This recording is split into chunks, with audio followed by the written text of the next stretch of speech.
On October 13, 1972, a chartered flight took off from Montevideo, Uruguay, carrying 45 people.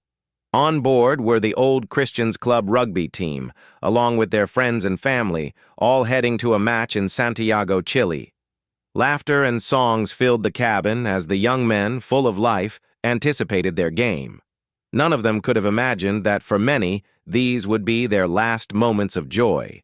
Their route took them directly over the majestic but treacherous Andes Mountains. As the Fairchild FH-227 aircraft entered the mountain range, a dense, swirling storm engulfed them. Visibility dropped to near zero. The pilots, navigating through the thick clouds, made a fatal miscalculation. Believing they had already crossed into Chilean airspace, they began their descent. But they were wrong. They were descending directly into the heart of the unforgiving peaks. At 3:34 p.m., the chilling sound of metal scraping against rock shattered the calm.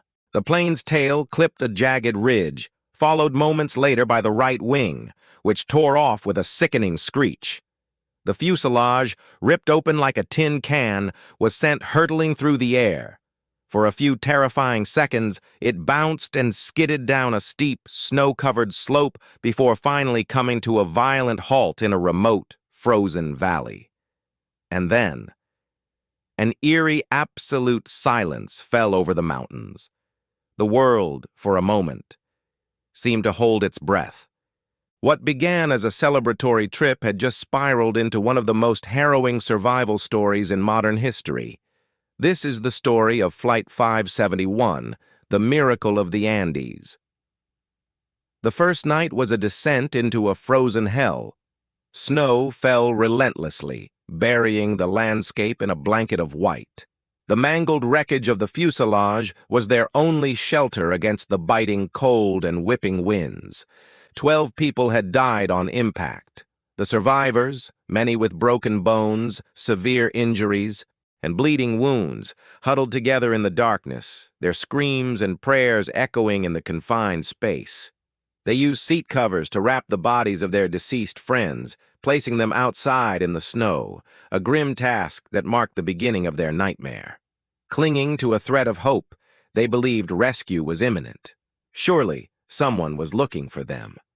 But as the hours turned into days, that hope began to fray. They found a small transistor radio, and it became their only link to the outside world. Every night they would tune in, desperate for any news. Then, on the 11th day, through the crackle of static, their worst fears were confirmed. A voice announced that the official search for Flight 571 had been called off. Imagine that moment. Trapped at over 11,000 feet, surrounded by nothing but snow and mountains, with no one coming to save you.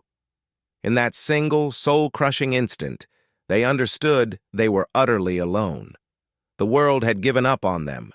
Their initial food supply was meager, a few bars of chocolate, some crackers, and several bottles of wine.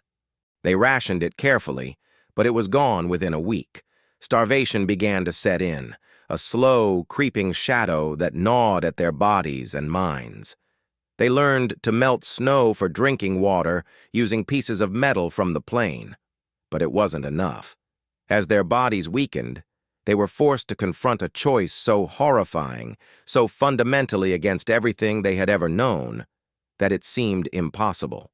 To survive, they would have to eat the flesh of their friends who had died. The decision was agonizing, born from desperation and a primal will to live. These weren't monsters. They were sons, brothers, and teammates. They were devout Catholics, and the act felt like a profound betrayal of their faith and their fallen comrades. They made a solemn pact. If any of them were to die, the others had permission to use their bodies to sustain themselves.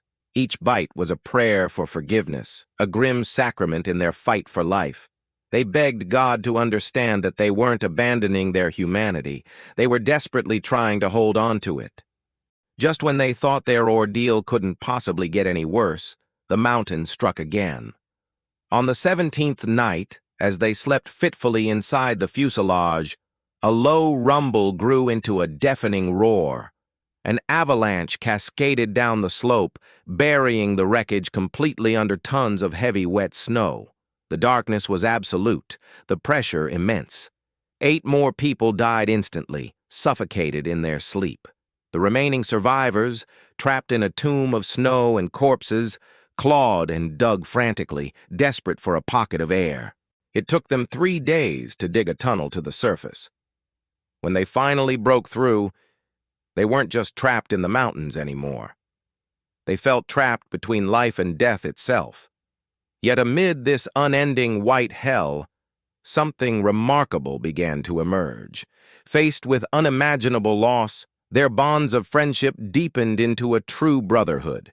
They weren't just individuals anymore, they were a single unit, a family forged in tragedy. They stopped waiting for a miracle and decided to create their own. They would have to rescue themselves.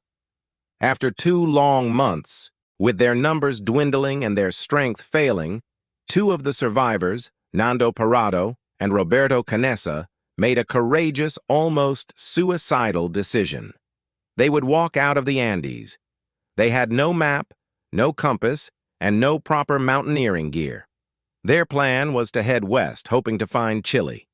They fashioned makeshift snowshoes from seat cushions and wrapped their feet in plastic. They created a sleeping bag sewn from the plane's insulation material.